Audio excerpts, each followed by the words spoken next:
Hello friends and welcome to the Kennels. I've got a confession to make, Foo Fighters style. I recorded the last two episodes 14 and 15, realised that my mic settings, my OBS was picking up the wrong mic. I had no external audio for those two episodes and I was really disappointed. Because there were two really good episodes. I was really happy with the last two episodes. We got some cool stuff done, which you're going to see in this episode and the next episode. If you want to skip ahead, episode 16 should be fine. As it stands, obviously, I'm commentating over this after the fact.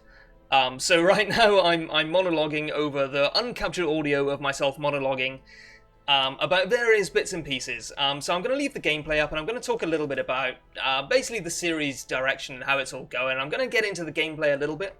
It's going to be more difficult for me to commentate over the gameplay because obviously it's not happening in the moment. I've already done everything. This is being recorded the next day. It's all a big old mess. But yesterday, while I was at work, before I recorded these episodes, I have a boring. I work behind the tills in a supermarket, so I had a lot of time where I was doing basically nothing, and I came up with a game plan for the early game in the kennels, and for what I want each character's rank, or I'll start again for what I want each rank to kind of be. Because I've been playing things by ear a lot, and I've been putting people in ranks where they don't necessarily really belong. So I think rank 1 is more of a support kind of class, because we think of rank 1 as always being about the heavy hitters. You have the Leper, you have the Hellion, you have the Crusader, some of the really big damage dealers and the really tanky characters in rank 1. Houndmasters obviously not so much. They actually do a lot more damage from the middle and from the back. So rank 1 more of a support build. So the skills I've got for rank 1 that I want for everyone in rank 1, at least in the early game, I want the Mark, I want the Stun, I want the Guard, and I want Hound's Harry, because pretty much they're the only 4 skills you can have from the front. So nothing's going to change too much there with regard to skills in rank 1, but ranks 2, 3, and 4, I've been focusing more on defense on those, and I think that's wrong. I think especially that's wrong immediately. I don't think there's much of a benefit to, for example, lick wounds at all. I think that skill is just bad. For the most part. So for rank 2, I've gone for the stun, because stunning is awesome. The only real weakness of the Houndmaster, one of the main weaknesses of the Houndmaster, is it can't stun the back line. So I want to be able to stun as much as possible. So we've got the stun, we've got Hound's Rush, which is obviously awesome. Hound's Harry, which I tend to overuse. I'm aware I tend to overuse that skill, but you know, it's fine, especially early on, it's really useful. And the Mark, Target Whistle, which is probably the best mark in the game. For rank 3, very similar, but obviously you can't use the stun from rank 3, so I think it's probably wise to go Hound's Rush, Hound's Harry, Target Whistle, which of course is the Mark, and Guard Dog, which is awesome. It's going to be especially useful later on, but I think for now it's going to be wise to have some kind of defensive utility, and just so that I basically remind myself that those skills exist, because honestly, I don't always remember that certain skills exist. That's a classic kind of hallmark of being a novice in any RPG, but especially I think in Darkest Dungeon. And there's really no excuse for it when there are only 7 skills in the game. Anyway, I'm only using one class, I only have 7 skills to worry about. I need to be using all of them to their fullest, really. So for rank 4, I've got Hound's Rush, Target Whistle, Hound's Harry, and actually Cry Havoc. Because I think stress is going to be the thing that eats through a lot of my goals early on. Later on, it's going to be equipment and skills and all that kind of stuff. But early on, I think stress is going to be a killer. So it's going to be nice to have just one de-stressor. So I'm likely to leave a dungeon on, say, like 15 stress instead of 25. I wouldn't put a player or a character with 15 stress into stress relief, but to 25 I might be kind of considering it. So I think that's going to be handy. So we've got some problems, basically, in the Houndmaster side. Things are going well, but at the same time, not everything is going well. And you know what Wayne 4 o'clock in the afternoon says: overconfidence is a slow and insidious killer. And I think I have been overconfident in this, in the kennels a little bit, because I've been kind of, ever since the beginning, I've been going, "Oh, this is so much easier than I expected." You know, I don't know what the terrible, like, Andrew Lincoln accent was going on there. But I think I have been a little bit overconfident with this in general. because it's been going better than I expected it to be. I would not expect that to continue much longer. Now, obviously, I know what's happened in this episode and the next episode because I'm commentating on it after the fact, I'm trying not to give any spoilers. I mean, nothing particularly outlandish happens, but at the same time, I feel like I should be being more cautious than I am. And I'm aware of that, and in previous episodes when I've been overconfident, I've maybe drawn attention to it a little bit, and I think that's reasonable. I think you need to be self-aware in that kind of context. Man, it's real boring watching someone else make trinket choices, huh? Or even when it's me, it's not even someone else, but you know what I mean. Oh yeah, and this is something else that I've touched on in previous videos, is that the Houndmaster's camping skills kind of suck when you've got them 4 times over. Some classes, like say, I don't know, like the I'm trying to think now, like Plague Doctor maybe, or like Hellion perhaps, might be useful when you've got multiple of them in a group. Houndmaster not so much, because they affect the group as a whole. They give you like scouting chance, surprise chance, and those are great, but you only really need one of them. So I'm going to be relying a lot on the generic skills, on Encourage, Pep Talk, and Wound Care. They're really going to help me out, especially Wound Care later on. I think is going to be pretty much the main source of healing that I have. In high-level dungeons, you're going to see me stocking up on as much food as I can, because obviously the Houndmaster's main weakness is they can't heal themselves. Well, they can heal themselves a little bit, but it's still not great, and to be honest, they can't heal each other, which is more important. So I'm going to be using Wound Care a lot, particularly in later dungeons. In Champion dungeons, it's going to be really handy, and will probably eat up the majority of my rest time. You get 12 rest time. If I use Wound Care 4 times, that leaves me 4 time units to use per camp, and that allows me to get something like Hound's Watching, which is awesome. But it's probably not going to be enough for very long, so I'm going to be using a lot of things like... just like food between combat to heal with. Alright, let's see what we can talk about the gameplay here. It's going to be interesting to analyse my own gameplay after the fact. It's really difficult to look at gameplay while you're doing it and make objective decisions about it. And that's one of the things that's difficult about Let's Play series in general. Certainly not just me, but you occasionally catch yourself making stupid decisions in the moment, but someone watching you, who's a little bit further removed from the situation, is much more likely to catch you out on doing stupid shit. So it's going to be interesting to kind of watch myself do this gameplay. And in fact, maybe it's a good idea to commentate on it after the fact. I'm not going to do it deliberately. I don't like having to do it. Don't get me wrong. But it's maybe going to make me a better player. So yeah, I think it's definitely correct to start off on the mark here. Let's see what I do. Yeah, no, that's a great... Oh yeah, I was trying to work out why he was going first and why he had so much speed. Go for the mark, bro. Yes. I remember in this episode I kind of had a eureka moment here, where I was looking at it and I was thinking, he's got so much speed, I should put him in the front line as a support so that he can get a mark in early. And I think that's something that's going to be a valid strategy later on, is to have my fastest Houndmaster in the front so that he can just mark. Because I find that the front line often doesn't have much to do. If there's nothing in the front line that needs stunning, if the main enemy, like for example the Collector here, is already marked, he hasn't got a huge amount to do, especially in somewhere like the Ruins, where Hound's Harry is trash. Yeah, I'm just nuking down the Collector here. I still think that's correct. Stunning the Man-at-Arms is obviously useful because he can guard the Collector, and that just prolongs the fight, and your characters just slowly die.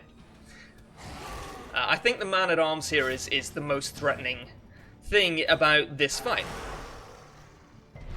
Yeah, see, I had to use Hound's Harry from the front line there, because there was nothing else useful that I could have done.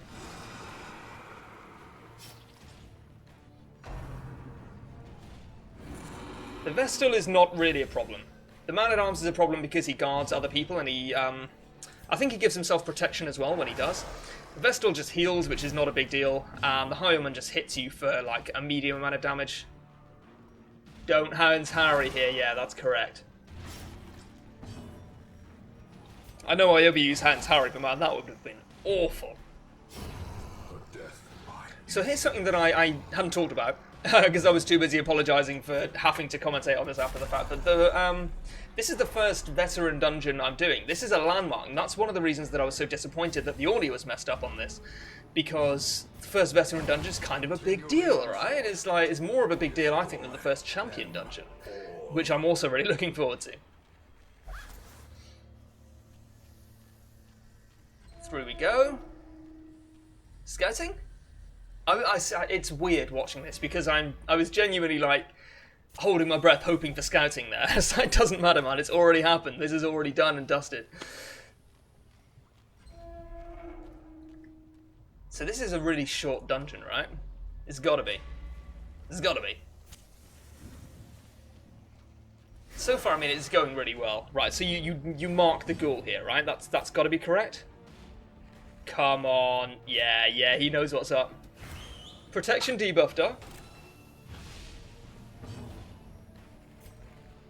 And then you stun it as well? Maybe not. I think I probably will, but I feel like I shouldn't. No, okay. That's probably more correct, yeah.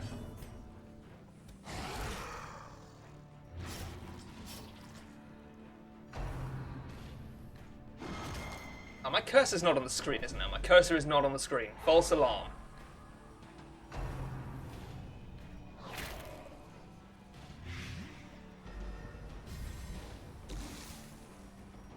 So that is you just gotta nuke the ghoul down, right? Yeah. Nice crit, boys. Boys. God, that's annoying. Yeah, stun rank 2. Stun rank 2. Yes.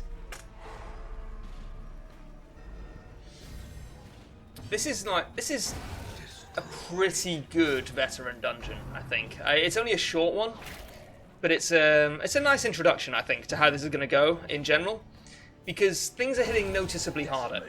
Things are really actually hitting me significantly harder than in Apprentice dungeons, and to be honest, I just didn't really notice while I was playing this that rank 3 was half dead right now. Oh, that dog head clipping through rank 1's arm is going to annoy me. They need to fix it. What about people like me who want to do all class runs? Oh. Yeah, you've got to mark it. You've got to nuke down the back line here, right?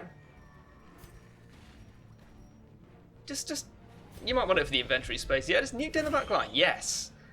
This is correct, yes. 100%. Stun him. Stun him. Yeah, there we go. Awesome. Use the dog treats. This is what the dog treats are for, man.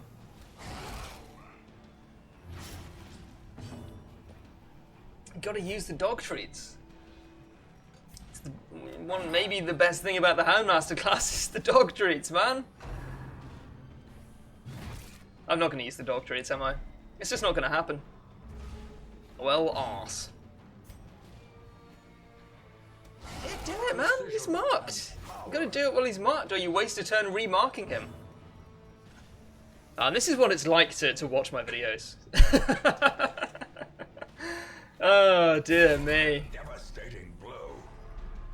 I might just be bad at this game. I haven't decided yet. I'm quite enjoying commentating on this afterwards. It's opening my eyes, man.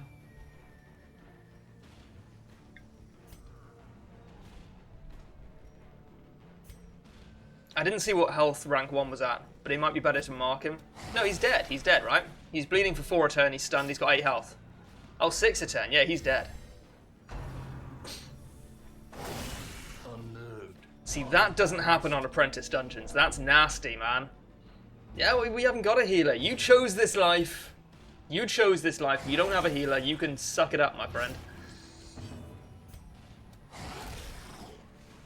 Cool.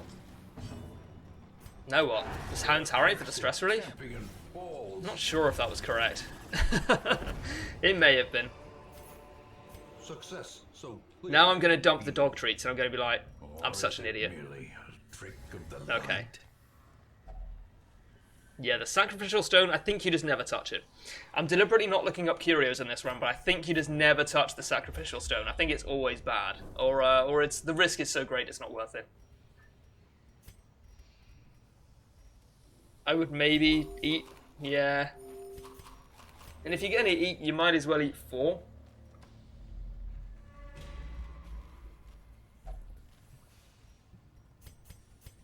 I think I was feeling a little bit nervous at this point. I think I was thinking like, holy shit, this is getting real, man. Yeah, and I've just realised the dog treats exist. Yes, this is how we do it. That's pretty good. I'm going to treats and Harry now, because I never learned. Oh, okay, I stun. Okay. That's fine, then. And now Harry might be correct. Yeah. By George, I think he's got it. Obliterated.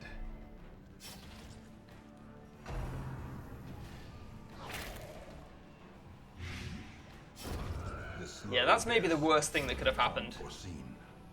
Unforgiving. Because he's going to get 2 death's door ticks now, if that blight doesn't get cured.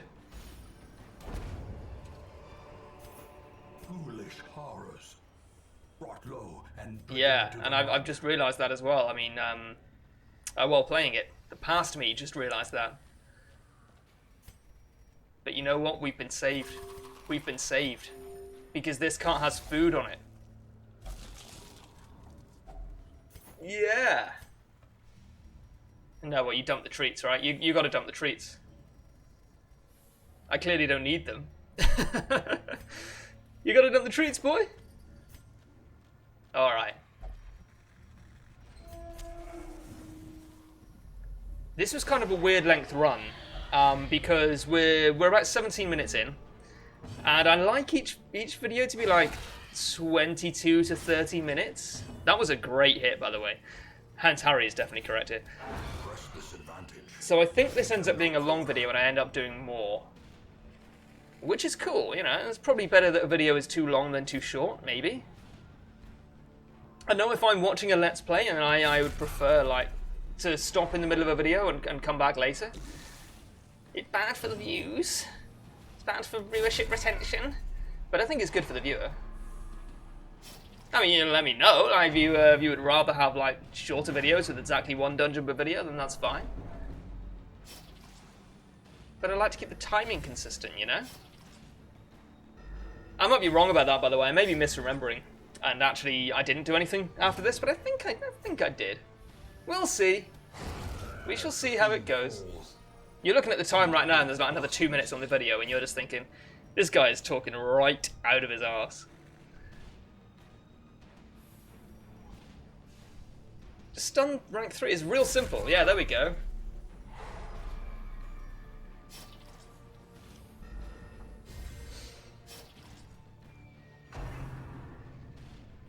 I think this is where I was starting to feel the burn, definitely. Because veteran dungeons I kind of assumed would be almost as much of a cakewalk as apprentice dungeons. And I'm actually kind of getting my ass handed to me a little bit. Especially ranks 2 and 3. So maybe that's going to be like kind of a wake-up call, and I'll be better in future, but honestly, I don't see it.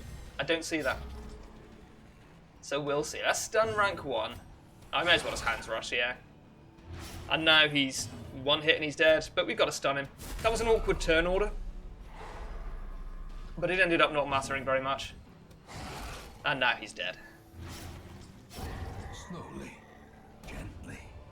Cool. This is how a life is taken. That's me remembering about the dog treats for the 4 minutes at the time. Yeah, dump the torches, bro. We don't need torches. Spirits are lifted, and purpose. Where we're going, we don't need no torches.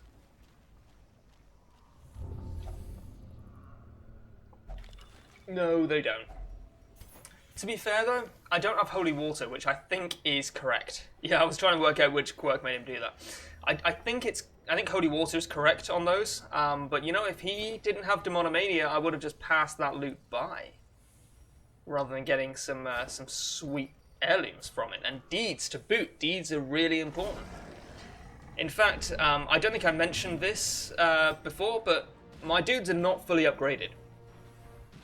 I only had enough heirlooms to upgrade their weapons, but not to upgrade the blacksmith to upgrade their armor.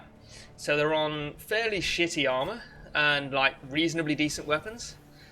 And also the guild isn't upgraded enough that I can upgrade all of their skills. So This may be one of the hardest veteran dungeons, or one of the hardest short veteran dungeons that I do.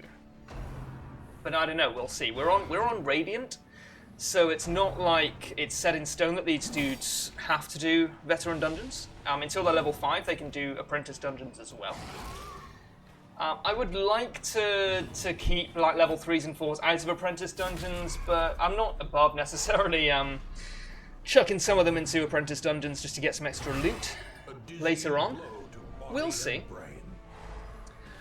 If I'm honest, I am regretting not doing this on Darkest mode. The only reason that I chose Radiant, and I touched on this before, I think in the very first episode I touched on this, is because I was worried that my dudes would out-level their dungeons and I'd be left with like 5 characters and no dungeons to do. On Radiant that didn't happen. I think it wouldn't have happened on Darkest as well, but I didn't really want to take the risk. But I'm kind of regretting not, because I think it would be something slow and insidious killer, but at the same time I kind of feel like this is a little bit just going through the motions, you know?